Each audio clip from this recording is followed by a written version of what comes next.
క్రైస్తవ మార్గం పూలతోట కాదు, కేక్ వాక్ కాదు, రెడ్ కార్పెట్ కాదు. దేవా, నీ తలంపులు నాడెలా ఉన్నతమైన. ఆకాశం భూమికి ఎంత ఎత్తుందో అంత ఉన్నతమైన తలంపులు ప్రతి ఒక్కరి ఎడల ఆయన కలిగి ఉన్నాడు.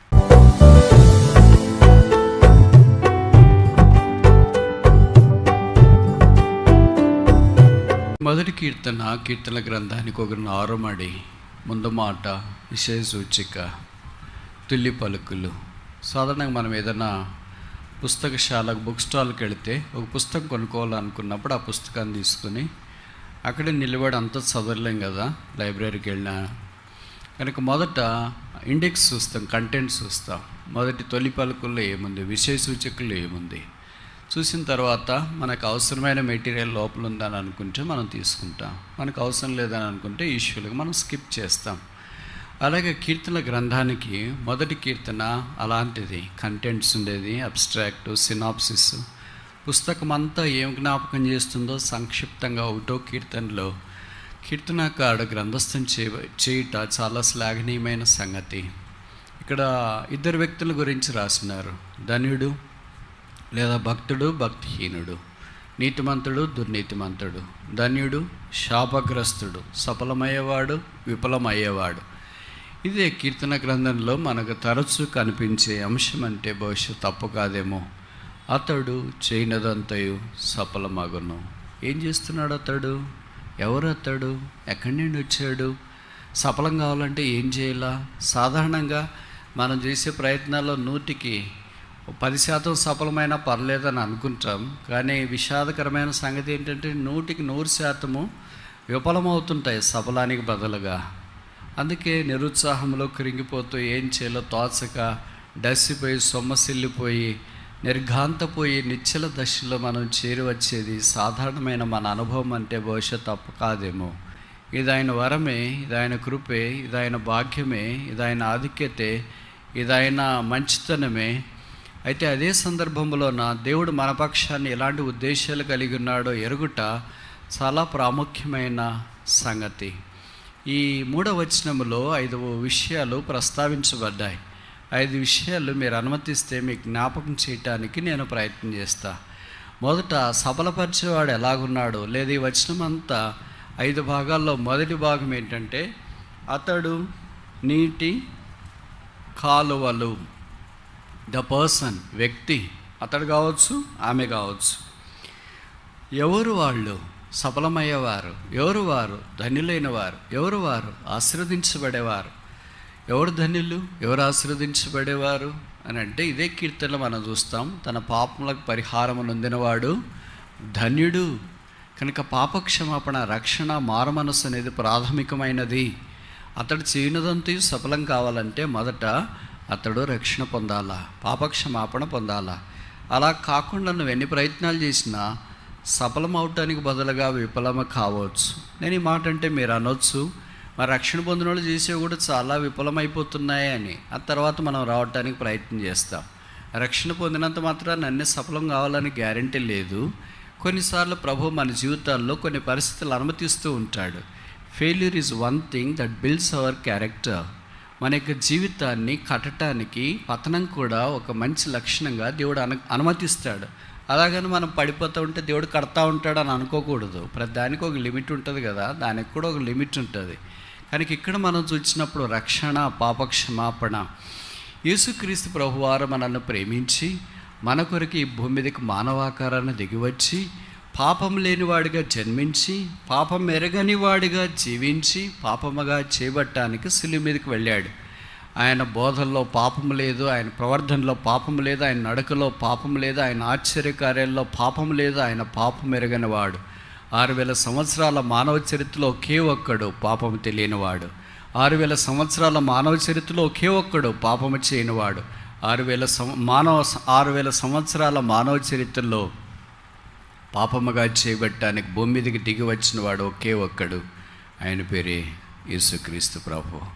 మన పాపములన్నీ భరించడానికి శిలువ మీదకి వెళ్ళి తల మీద ముళ్ళ కిరీటం, ముఖం మీద ఉమ్మి, చేతుల్లో మేకులు, దేహమంతా కోడా దెబ్బలు, ప్రక్కలో బల్లెపోటు, రక్తము ధారలుగా కార్చబడింది. ఆయన శిలువలో కేక వేశాడు. తండ్రి నీ చేయికి నా ఆత్మను అప్పగించున్నానని కేక వేసిన తర్వాత తన ఆత్మను అప్పగించి పరమపదించినట్లు వాక్యం సెలవిస్తుంది. చనిపోయి సమాధి చేయబడ్డాడు. 3వ దినాన్ని తిరిగి లేచినాడు. ఆయన సమాధి ఖాళీగా ఉంది. ఆయన పరలోకంలో మహామహుని కుడిపార్శ్వమున ఆసనుడై మానక విజ్ఞాపన చేస్తున్న ప్రధాన యాజకుడు మనందరికీ సరిపోయిన వాడు. ఆయన పేరే యేసు. ఆయన ప్రేమస్వరూపి. ఆయన మనిషిని యొక్క నిరీక్షణ, ఆయన మనిషిని యొక్క ఆధారము. దేవుడు పాపము చేయలేదు గనక పాపం చేసిన మనిషిని పాప క్షమాపణతో ఆశీర్వదించి పరిశుద్ధునిగా చేసి పరలోక రాజ్యంలో ప్రవేశపెట్టాలని దేవుని దయాపూర్వకమైన సంకల్పం. ఇది వరం, ఇది ఈవి, ఇది భిక్ష, ఇది దానం, ఇది శ్రేష్టమైన చెప్పసఖ్యము కానీ వరం, ఇది ఉచితం. యేసుదా బహుశా నువ్వు క్రైస్తవ కుటుంబంలో జన్మించుండొచ్చు, మందిరానికి కూడా రెగ్యులర్గా వెళ్తుండొచ్చు, బైబిల్ పరిచయం ఉండొచ్చు, ప్రైజులు కూడా సంపాదిస్తుండొచ్చు, పరిచయలు కూడా పాలు పొందుతుండొచ్చు. అయితే నీ హృదయంలో యేసుప్రభుకు స్థానం లేదేమో, నీ హృదయాన్ని యేసుప్రభుకు అప్పగించలేదేమో, ఏదో వాయిదా వేస్తున్నావు. బహుశా నువ్వు రక్షణ పొందకుండా వాయిదా వేయటానికి చాలా కారణాలు చెప్పొచ్చు. మీ అమ్మగారు నాన్నగారు బాగలేరనో, లేకపోతే నీ చుట్టూన్న వారు బోధకులు మాలాంటి వాళ్ళు బాగలేరనో, సంఘంలో సంఘ పెద్దలు బాగలేరు, సేవకుడు బాగలేరు, ఎవరు బాగున్నారండి రక్షణ పొందిన వాళ్ళు అనే ప్రశ్నల పరంపరలో బహుశా నీవు ఇమిడిపోయి యేసు అనుగ్రహించే రక్షణ పొందలేకుండా ఉన్నావేమో. ఈ లోకం శాశ్వతం కాదు. అది నాన్న ఈ లోకాన్ని విడిచిపెట్టాల్సిందే. బైబిల్ సెలవిస్తుంది, మనుషులు ఒక్కసారే మృతి పొందవల్లని నియమించబడినది, అటు తర్వాత తీర్పు. ఒక్కరిగా వచ్చారు, ఒక్కరిద్దరు అవుతున్నారు పెళ్లి చేసుకొని, ఇద్దరు ముగ్గురు అవుతున్నారు పిల్లలు కానీ, ముగ్గురు నలుగురు అవుతున్నారు ఇద్దరు పిల్లలు కానీ. తర్వాత ఆ నలుగురు తర్వాత కథ వేరుగా మార్చబడుతుంది. దాంట్లో ఒకళ్ళు పెళ్ళైన వాళ్ళు భార్య పిల్లలతో వేరైతున్నారు, నలుగురు ముగ్గురు అయ్యారు.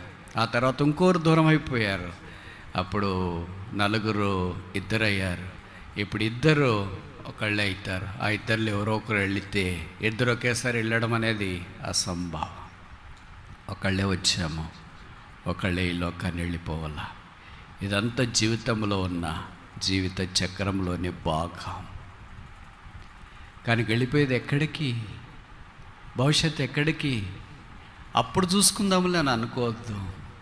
పరీక్షలు రాబోతున్న అప్పుడు చూసుకుందాములే అని అనుకో. పెళ్లి చేసుకోబోతున్న అప్పుడు చూసుకుందాములే అని అనుకో. ప్రతిదానికి సిద్ధపడతావు కదా. నీ ఆత్మ విషయమై సిద్ధపాటు చాలా ప్రాముఖ్యం. యేసుప్రభు నీ కొరకై చివరి రక్తపు బొట్టు దాకా కార్చాడు. ఆ యేసు రక్తము అపరిశుద్ధమైందని ఎంచి దాన్ని తన్ని త్రోసివేసి యేసును నిరాకరించి దాటిపోవటానికి ప్రయత్నం చేయొద్దు. ఒకవేళ అదే జరిగితే, యేసుప్రభు ఈరోజు వస్తే లేదా మరణం సంభవిస్తే, యేసు నెరగలేదు కనుక పాతాళానికి వెళితే అక్కడ అగ్ని ఆరదు, పురుగు చావదు, వేదనకరమైన స్థలం, ఎప్పుడూ చీకటి మంట. నువ్వు అనొచ్చు చీకటి మంటలు ఫైర్ ఎలాగుంటుంది? They can sink. మంట ఉంటే ఫైర్ ఉంటే అర్థమేంటి? చీకటి ఉండటానికి వీల్లేదు. బట్ ద బైబిల్ సేస్ మంట చీకటి రెండు ఉన్నాయి. ఇవన్నీ రీజనబుల్గా ఆలోచిస్తే, లాజికల్గా ఆలోచిస్తే దిస్ ఫేక్ అనే తలంపు వస్తుంది. But this possible with God. దేవుడితో ఇది సాధ్యము, ఇది జరుగుతుంది, ఇది ఉంది, ఇది నరకం అనేది బైబిల్లో రాసినారు. నేను ఈ మాట చెప్తున్నాను, మీరు అనొచ్చు మీరేం చూసి వచ్చినారా అని. చూసిన తర్వాత ఇంకొక వచ్చే ప్రసక్తి ఉండదు, అక్కడే ఉండడమే. ఒక్కసారి పోయిన తర్వాత వచ్చేది లేదు. అది నరకానికి పోయినా, అది పరలోకానికి వెళ్ళినా. లూకాసు వార్త 16వ అధ్యాయంలో ఆ సంగతి యేసుక్రీస్తు ప్రభుల వారే చెప్పిన విషయము మనకు పరిచయం. అదే చూడని దాని గురించి ఎందుకింత? ఒకవేళ మీరు ఊహించుకోండి, నరకము పరలోకం అనేది ఉంది అనుకోండి, లేదు అనేది ఒక ఆప్షన్. సరే లేదు అనుకున్నా, ఉంది అని అనుకో, మరణం వచ్చింది అని అనుకో. అప్పుడు యేసుని నిరాకరించినావు కనుక పాతాళానికి వెళ్ళినావు అని అనుకో. అప్పుడు దుస్థితి ఏంటి? లేదనుకున్నాను కదా, అయిపోయింది, ఆ కాలం గడిచిపోయింది. ఇప్పుడు ఉంది కదా, మరి నో ఎస్కేప్ అట్ ఆల్. ఉందని తెలిసిన తర్వాత దాని కొరకు ఎందుకు సిద్ధపడకూడదు? పాతాళం వైపు ఎందుకు పరుగులు తీస్తావు? నరకం వైపు ఎందుకు పరుగులు తీస్తావు? నిత్య నాశనం వైపు ఎందుకు పరుగులు తీస్తావు? రెండవ మరణం వైపు ఎందుకు పరుగులు తీస్తావు? అగ్నికంటకములతో మండు గుండం వైపు ఎందుకు పరుగులు తీస్తావు? వేదనకరమైన స్థలం వైపు ఎందుకు పరుగులు తీస్తావు? ప్రభువైన యేసునందు విశ్వాసం ఉంచడం ద్వారా పరలోకం ఉచితం. ఈ భాగ్యం వద్ద, ఈ ఆశీర్వాదం వద్ద, ఈ ధన్యత వద్ద. పాపపు రోగంతో బాధపడుతున్న మనము తండ్రి అయిన దేవుని దగ్గరికి వచ్చినప్పుడు తన కుమారుని యేసు రక్తము, last drop for the last soul, ఆఖరి రక్త బొట్టు ఆఖరి ప్రాణం రక్షించబడేదాకా. కుమారుడు చనిపోయాడు. ఇది నా రక్త ప్రవాహం రోత హృదయాన్ని కడిగి శుద్ధీకరించి రక్షణార్థమైన వెలుగులోనికి తీసుకురావాలని కోరుతుంది. యేసు రక్త శక్తి వద్దా, ఈ పాప క్షమాపణ వద్దా, ఈ మారు మనస్సు వద్దా. పాప రోగముతోనే అలాగే బాధపడుతూ కొట్టుమిట్టాడుతుంటే పాపంలోనే చనిపోతే బైబిల్ సెలవిస్తుంది పాతాళం వేదనకరమైన స్థలం, అగ్ని గంధకములతో మండు స్థలం. యేసు ఉచితంగా నీకు పరలోకం ఇవ్వాలని కోరుతున్నాడు. యేసు మనల్ని ప్రేమించి మన కొరికి భూమి మీదకి వచ్చినాడు. తన ప్రాణాన్ని త్యాగం చేసినాడు. సిలువలో రక్తం కార్చినాడు. పూర్తిగా చివరి రక్త బొట్టు దాకా చనిపోయి సమాధించబడ్డాడు. ఆ యేసు ఇప్పుడు ఆహ్వానిస్తున్నాడు. ప్రయాసపడి భారం మోసుకుంటున్న సమస్త జనులారా. చదువుకున్న వాళ్ళు ఒకటే కాదు, పేదలు ఒకటే కాదు, ధనవంతులు ఒకటే కాదు, సామాన్యులు ఒకటే కాదు, తల్లిదండ్రులు ఉన్నవాళ్లే కాదు, లేనివాళ్లే కాదు, నిరుద్యోగులే కాదు, ఉద్యోగులే కాదు, అందం ఉన్నవాళ్లే కాదు, అందం లేకపోయిన వాళ్ళు ఎవరైనా నా దగ్గర రండి, నేను మీకు విశ్రాంతి కలగజేస్తాను. ప్రభువైన యేసునందు విశ్వాసం ఉంచుము, అప్పుడు నువ్వు నీ ఇంటి వారిను రక్షణ పొందదురు. ఇప్పుడు రక్షణ పొందిన తర్వాత మిగతా దశలు మనకు కనిపిస్తాయి. అతడు చేయనదంతయు సఫలమగును. కనుక మొదటిది అతడు అనేది చూసినాం, ద పర్సన్. రెండవది చూస్తామా, Psalm 1:3, మొదటి కీర్తన 3వ వచనం. నీటి కాలువలు ఎవరను నాటబడినదై, ద పొజిషన్. ఎక్కడ నాటబడాలా? ఎక్కడో నాటబెడితే కుదరదు. నీకు ఇష్టం వచ్చిన దగ్గర నాటబడతానంటే కుదరదు. నీటి కాలువలు ఎదుట కాలువలు, బహువచనం, ఇది ఏకవచనం కాదు. ఒక్క కాలువే కాదు, బహుశా రెండింటికంటే ఎక్కువ కాలువలు ఉండొచ్చు. ఎక్కడ కాలువలు ఉంటాయో, పాయలు ఉంటాయో, ఏర్లు ఉంటాయో, నీరు ప్రవహిస్తుంటుందో అక్కడ మరణం ఉండదు. వాటర్ ఈజ్ లైఫ్, నీళ్ళే ప్రాణం. అందుకే మనం బైబిల్లో చూస్తాం, పురాతన కాలంలో అబ్రహాం లాంటి వాళ్ళు కూడా నదీ తీరం వెంబడి వారి ప్రయాణాన్ని కొనసాగించారు. అలాగే మన భారతదేశంలో కూడా నాగరికత అంతా నదీ తీర ప్రాంతాల గుండే వెళ్ళింది. మీకు తెలుసో తెలియదు, నదీ తీరంతోనే ప్రపంచంలోనూ కూడా పట్టణాలు కట్టబడ్డాయి. సరేనా? ఢిల్లీ ఏ నదీ తీరాన్ని కట్టబడింది? యమునా నది. కలకత్తా ఏ నదీ తీరాన్ని కట్టబడింది? హుగ్లీ నది. వారణాసి ఏ నదీ తీరాన్ని కట్టబడింది? గంగా నది. హైదరాబాద్ ఏ నదీ తీరాన్ని కట్టబడింది? అంత కరెక్ట్గా ఎట్లా చెప్పారు? మీకు జనరల్ నాలెడ్జ్ ఫుల్ ఉంది, అందుకే గ్రూప్ 1 రావట్లేదు అనుకుంటా. ఇలా ప్రతిదీ చూస్తే రాజమండ్రి ఏ నదీ తీరాన్ని కట్టినారు? గోదావరి. విజయవాడ ఏ నదీ తీరాన్ని కట్టారు? కృష్ణ. నెల్లూరు ఏ నదీ తీరాన్ని కట్టారు? ఇలాగ ప్రతి పెద్ద పట్టణాలు కూడా నదీ తీరాన్ని ఎందుకు కట్టారు?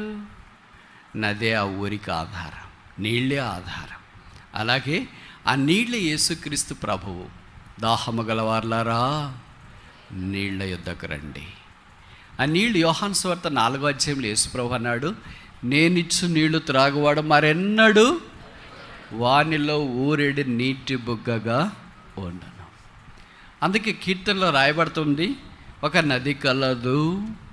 నది ఒకటే, 10 కాదు, 5 కాదు, ఒకే నది, ఒకే ఒక్కడు, ఒకే రక్షకుడు, ఒకే మార్గం, ఒకే జీవం, ఒకే పరలోకం. ఒక్కడే ప్రాణం పెట్టింది, ఆ ఒక్కడే యేసు. ఒక నది కలదు, నదులు కాదు, దాని కాలువలు దేవుని పట్టణమును సంతోషం చేస్తున్నాయి. కనుక మనం యేసుక్రీస్తు ప్రభువులో నాటబడి ఉండుట చాలా ప్రాముఖ్యం. అనేకసార్లు అలాగ నాటబడి ఉండకుండా మనకి ఇష్టానుసారంగా మన పొజిషన్ మార్చుకోవటానికి మనం ప్రయత్నం చేస్తాం. ప్రభు మనకిచ్చిన పిలిపేంటో ఆ పిలుపులో మనం నిల్చుండట చాలా ప్రాముఖ్యం. ఆ పిలుపు నుండి మనం తప్పిపోతే మనము ఆధ్యాత్మికమైన అంధత్వంలో ఉన్నవారు. మన జీవితము గాలికి ప్రయాసపడినట్లుంటుంది. What are we call for? దేని కొరకు పిలువబడ్డా? ప్రభు రక్షించుకున్న తర్వాత ఏదో ఇచ్చినాను, వాళ్ళు నిత్యం పొందినారు, వాళ్ళని అలాగే వదిలేస్తామని అనుకోడు. ప్రతి ఒక్కరి విషయమై ఆయనకు ఒక ప్రత్యేకమైన తలంపులు ఉంది. అందుకే కీర్తనలో రాశారు, దేవా నీ తలంపులు నాడెలా ఉన్నతమైన. ఆకాశం భూమికి ఎంత ఎత్తుందో అంత ఉన్నతమైన తలంపులు ప్రతి ఒక్కరి ఎడల ఆయన కలిగి ఉన్నాడు. నేను ఈ మాటలు చెప్తుంటే మీరు అనుకోవచ్చు, అవన్నీ ఫ్యాన్ కింద చెప్పడానికి బాగున్నాయి బ్రదర్, ఇన్ ద ఫీల్డ్ ప్రాక్టికల్స్లో అవన్నీ వర్కౌట్ కావు. మనం అనుకున్నట్లు అది వర్కౌట్ కానట్లుగా కనిపిస్తుంది, కానీ బైబిల్లో అలాగే జరిగిన ఉదాహరణలు విస్తారముగా ఉన్నాయి. నిజ జీవితంలో కూడా భక్తులు మన కళ్ళెదుట కనిపించిన వారు, మనం వాళ్ళ పేర్లు వినేవాళ్ళు విస్తారంగా ఉన్నారన్న సంగతి మనకు పరిచయం. మరి వారికి జరిగి మనకెందుకు జరగట్లేదు? వారి దేవుడు మన దేవుడు వేరేనా? లోపం దేవుళ్ళలో ఉందే, మనలో ఉందా? లోపం ఎప్పుడు మనలోనే ఉంటుంది. మనకే మనకే విధేయత లేదేమో, మనకే తగ్గింపు లేదేమో, మనకే ఆత్మీయత లేదేమో, మనకే దేవుని మీద ఆధారపడేది లేదేమో. అందుకే బహుశా మనము చేయనదంతయు సఫలము కావడం లేదేమో. మొదటి ద పర్సన్, వ్యక్తిని యేసుని అంగీకరించుట. రెండవది ద పొజిషన్, ఆయనలో నాటబడ్డ. అందుకే యోహాను సువార్త 15వ అధ్యాయం యేసుప్రభు అన్నాడు, without me can do nothing. నాకు వేరుగా ఉండే మీరు ఏమీ చేయలేరు. మనమేం అనుకుంటామంటే, మనం లేకపోతే యేసుప్రభు ఏం చేయలేడు అనుకుంటాం. అది వాస్తవం అంటారా? ఆయనకి దేవదూతలు ఉన్నారు, వాళ్ళతో ఆయన చేయొచ్చు. కానీ పాపులమైన మనల్ని రక్షించుకొని మన ద్వారా ఆయన గొప్ప కార్యాలు జరిగించుకోవాలని సంకల్పించినాడు. కనుక ఆయనకు మనం అప్పగించుకున్నప్పుడు, మనకు ప్రభు అప్పగించిన స్థలంలో మనం ఉన్నప్పుడు ప్రభు మన పక్షాన కార్యాలు జరిగిస్తాడు. అలా కాకుండా ఆయనలో నాటబడకుండా, నీటి యూటను నాటబడకుండా మనం ఎక్కడో అడవుల్లో ఉంటే అరోహ వృక్షం వలె ఉంటాం, బ్రహ్మజముడు వలె ఉంటాం, కలబంద వలె ఉంటాం. ఏవి ఉపయోగకరంగా లేకుండా నిరుపయోగంగా మనం మారటానికి అవకాశం ఉంది. అంటే లోకంలో నాటబడుతున్నప్పుడు ప్రభువులో మనం నాటబడి ఉండాలని కోరబడుతున్నా. మూడవది చూస్తామా? మొదటి కీర్తన 3వ వచనం, ఆకు వాడక, పర్సిస్టెన్స్ అంటే ఎడదెగకుండా ఒకే రకంగా ఉంటుంది. వాడకుండా ఉండడం అనేది సాధ్యమా? సాధారణంగా ఆకలి రాలే కాలం మనకు తెలుసు. ఫిబ్రవరిలో అలాగే ఆకలి రాలుస్తాయి. ఎందుకు చెట్లు ఆకలి రాలుస్తాయి తెలుసా? బాటిని వాళ్ళు ఉన్నారా ఎవరైనా? వేసవికాలం ఆరంభమయ్యేటప్పటికి చెట్టు వేర్లు కిందికి వెళ్ళింటాయి కదా, గ్రౌండ్ వాటర్ టేబుల్ ఏమైపోతుందంటే కిందికి వెళ్ళింటాయి. అవి ఇంకా గ్రౌండ్ వాటర్లో నుండి అంటే నీళ్లను పీల్చుకోవటానికి కష్టమైపోతుంది. అందుకని ఏం చేస్తాయంటే సేవ్ వాటర్, నీటిని సంరక్షించుట కొరకై, నీటిని పీల్చుకునేది ఆకలే కదా, కనుక ఆకలిని ఏం చేస్తాయంటే రాల్చడానికి ప్రయత్నం చేస్తాయి. చెట్లకు కూడా ఎంత తెలివి ఉంది చూడు. దాంట్లో ఉన్నంత విషయమంతా తెలివి మనకున్న ఎంత బాగుండు. మనం అలాంటప్పుడు ఇంకా డబ్బులు పనులు చేస్తుంటాం. నీళ్ళు లేవురా వేస్ట్ చేయొద్దు అంటే నేను కడుక్కునేటప్పుడే లేవా? కూతురు కడుక్కునేటప్పుడు ఉన్నాయా? వాళ్ళు కడిగినప్పుడు ఉన్నాయా? అసలు నేనంటే లెక్కలేదు బ్రదర్. ఈ ఇంట్లో ఉన్నాయి, మందిరంలోనే అసలు నన్ను ఎంత తక్కువ చూస్తారంటే, నేను కనుక భరిస్తున్నా, వేరే వాళ్ళు అయితే ఎవరు భరించట్లేదు. అట్లా కాదు, నిన్న కనుక వాళ్ళు భరిస్తున్నారు, వేరే వాళ్ళని అయితే భరించరు. పర్సిస్టెన్స్, వాడకుండా ఉన్నట్ట. అంటే దాంట్లో గ్రీనరీ ఏమాత్రం తగ్గిపోలేదు. ఆకు వాడుకోకుండా ఉంది అంటే అర్థమేంటి? ఒకవేళ ఆకు రాలిపోకుండా చెట్టు మీద ఉండి ఎండిపోవచ్చు కదా. ఎందుకు ఎండిపోతుంది? ఫోటోసింథసిస్ లేదు, కిరణజన్య సంయోక్రియ జరగకపోతే ఎండిపోతుంది. కిరణజన్య సంయోక్రియ అంటే ఏంటి? సన్లైట్ని తీసుకుంటుంది, తనకు అవసరమైన దాని మెటబాలిక్ యాక్టివిటీస్ తయారు చేసుకుంటుంది. అసలు వెలుతురే లేకపోతే చస్తుంది, అది లైట్ లేకపోతే చస్తుంది. ఆ సూర్యుడు ఎవరు? మలాకి 4లో ఉంది, నీతి సూర్యుడైన యేసుక్రీస్తు ప్రభువు. మీలో కొంతమందికి తెలుసు కదా, పొద్దు తిరుగుడు పువ్వు అంటారు, సన్ఫ్లవర్. బహుశా సన్ఫ్లవర్ ఆయిల్ మీరు వాడుతుంటారు, కానీ దాని గురించి తెలియదేమో. దానికి ఆ తెలుగులో ఆ పేరు ఎందుకు వచ్చింది? పొద్దు ఎట తిరిగితే అటు తిరుగుతుంది. ఇక ఈస్ట్ వైపు మొదట స్టార్టింగ్లో ఉంటుంది ఉదయాన్న, మధ్యాహ్నం ఇటు పైకి వస్తుంది, సాయంకాలం అయ్యేటప్పటికి ఇటు వస్తుంది. Oh what a amazing rotation! దేవుడు ఎలాగ దానికి పెట్టాడో చూడండి. సూర్యుడు ఎటుపోతే అటుపోతుంది. మనం కూడా అలాగే ఉండాలని ప్రభు కోరుతున్నాడు. నీతి సూర్యుడైన యేసుక్రీస్తు ప్రభువు వారి వలె మనము we have to rotate around him. సూర్యుని చుట్టూ భూమి ఎలాగ గుండ్రంగా తిరుగుతుందో, నీతి సూర్యుని చుట్టూ విశ్వాసులైన మనం కూడా అలాగ తిరిగినప్పుడు వాడకుండా ఉంటాం. మనం వాడిపోతుంటాం. ఎప్పుడు వాడిపోతుంటాం?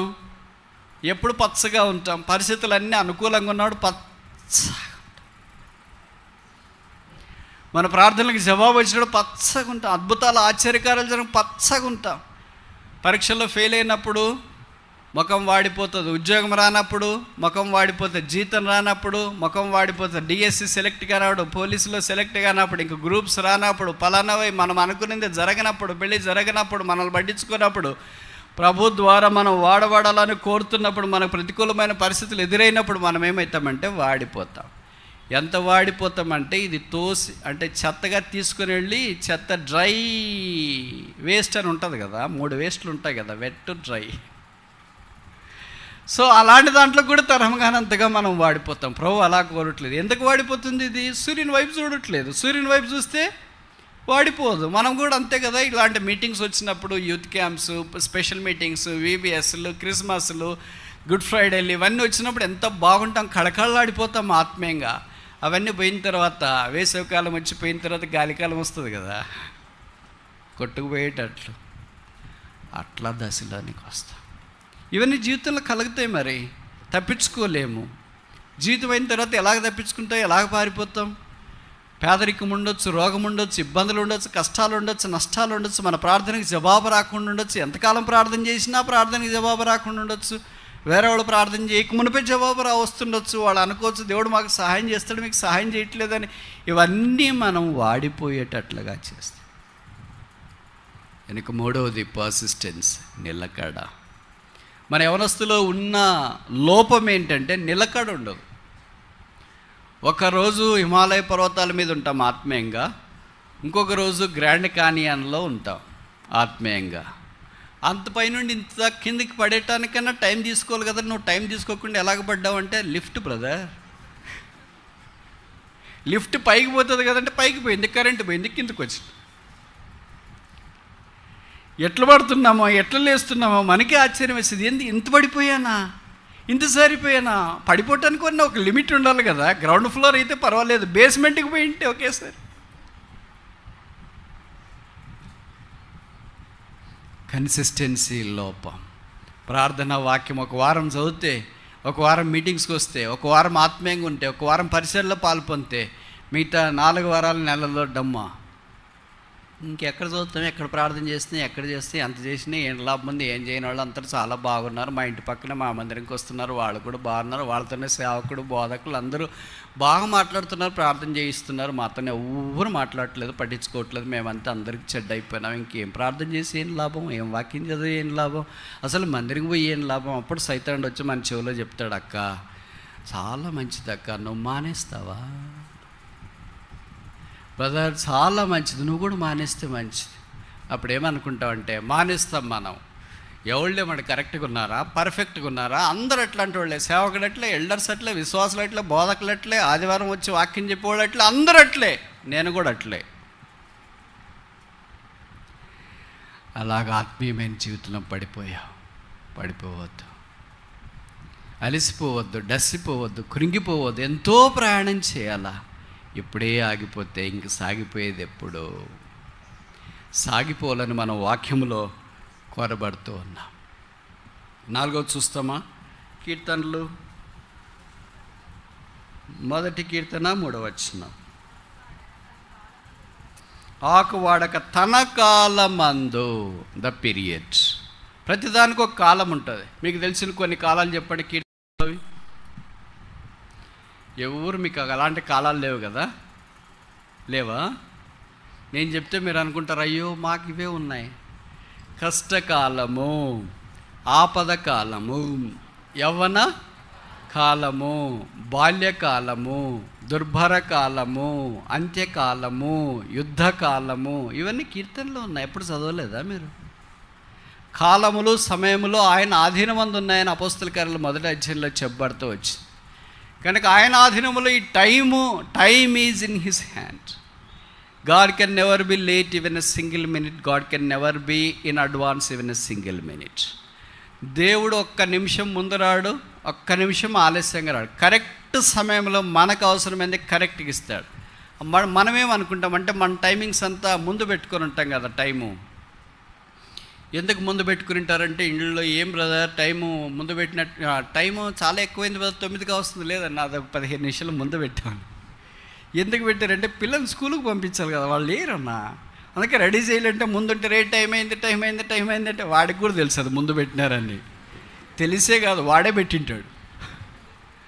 మళ్ళీ పర్మిషన్ తీసుకొని పెట్టింటాడు అమ్మ నాన్నతో. మమ్మీ డాడీ నేను కొద్దిగా టైం ముందు పెట్టినా, ఎందుకంటే మనం రెడీ అవుతామంటే వీళ్ళు అమాయకంగా మన మాటలు నమ్ముతారు రెడీ అవుతాడేమో అని. వాడికే తెలుసు, అందరికీ తెలుసు అది ముందుందని. ఎందుకు పెట్టుకోవాలా అంటే మీకే కంట్రోల్ లేదు. పిల్లలకి లేదు, భర్తకి లేదు, భార్యకి లేదు, ఎవరికి కంట్రోల్ లేదు. వాళ్ళే చెప్తుంటారు ముందుంది మా టైం అని. పిల్లలు చెప్తా అవును రా ముందుంది, అయినా నువ్వు రెడీ కావాలని. ఇంకెందుకు ఆడ పెట్టుకోవడం? ఇన్ హిస్ టైం, ఆయన సమయంలో ఆయన చేస్తాడు. ఆయన సమయం మనకు కష్టంగా ఉంటుంది. మనమేమనుకుంటామంటే మనకి దేవునికి ఉన్న కాన్ఫ్లిక్ట్ ఏంటంటే మన సమయంలో మనం అనుకున్నట్లు మనం కోరినట్లు దేవుడు చేయాలని కోరుతాం. అట్లా చేస్తే దేవాన్ని వంటి వాడు ఎవడు ఉన్నారయ్యా అని అంటాం. అట్లా కాకుండా మనం అనుకున్నట్లు చేయకుండా, మన సమయంలో చేయకుండా, తన సమయంలో తను అనుకున్నట్లు తనకు నచ్చినట్లు ఆయన చేయటానికి ప్రయత్నం చేస్తున్నానని చెప్తే ఏమో ఎప్పుడు చేస్తావో తెలియదు, అంతలో ఉంటామో ఊడతాము. ప్రభువుకి తెలుసు కదా మన భవిష్యత్తు, మనం ఎంత ముందుకు వెళ్తాం, ఎలాగ వెళ్తాం అనేది కూడా ప్రభువుకి తెలుసు. కనుక ఆయన ఎప్పుడు పొరపాటు చేయడు. Let us wait for his time. తగిన కాలము, దర్శన కాలం, ఇవన్నీ బైబిల్లో రాయబడ్డాయి. ఆదికాండం 21వ అధ్యాయంలో 1వ వచనంలో చెప్పబడింది, దేవుడు తాను ఇచ్చిన మాట చొప్పున శారాను ఆ కాలంలో దర్శించాడు. కనుక ప్రభు సమయంలో ఆయన మనల్ని దర్శించాలని కోరుతాడు. ఇప్పటిదాకా ఎన్ని చూసాం? 4 చూసినాం. మొదటిది ఏంటి? ద పర్సన్, వ్యక్తి, యేసుని స్వీకరి. రెండవది ద పొజిషన్, స్థానము, నీటి కాలువలు ఎవరున నాటబడ్డ. మూడవది ఆకు వాడక, పర్సిస్టెన్స్, నిలకడ. నాలుగవది తగిన కాలం, పీరియడ్, టైం, ఆయన సమయం కొరకు ఎదురు చూడాలి. ఐదవది ఆఖరిది ఇక్కడ ఏం రాశారు? ఫలమిచ్చు చెట్టు. ఇన్ని చెప్పిన తర్వాత ఈ చెట్టు ఫలించదని అంటే బహుశా మనం ఇప్పుడు చదువుకోవడం వ్యర్థం అనుకుంటా. ఇన్ని జరిగిన తర్వాత ఆ చెట్టు ఏం చేస్తుంది?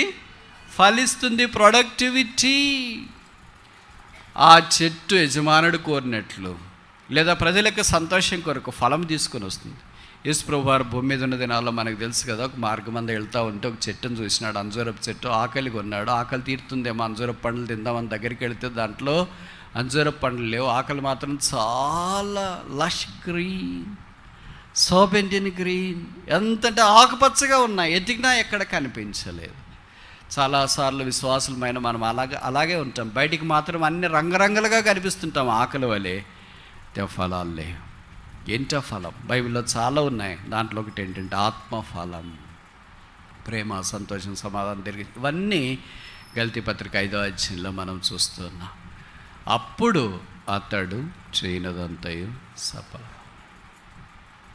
ప్రభువు మనల్ని అలాగ చేయాలని కోరుతున్నాం. మనకిష్టమైన క్రైస్తవ మార్గం పూలతోట కాదు, కేక్ వాక్ కాదు, రెడ్ కార్పెట్ కాదు. అతడు చేయనదంతయు సఫలమా.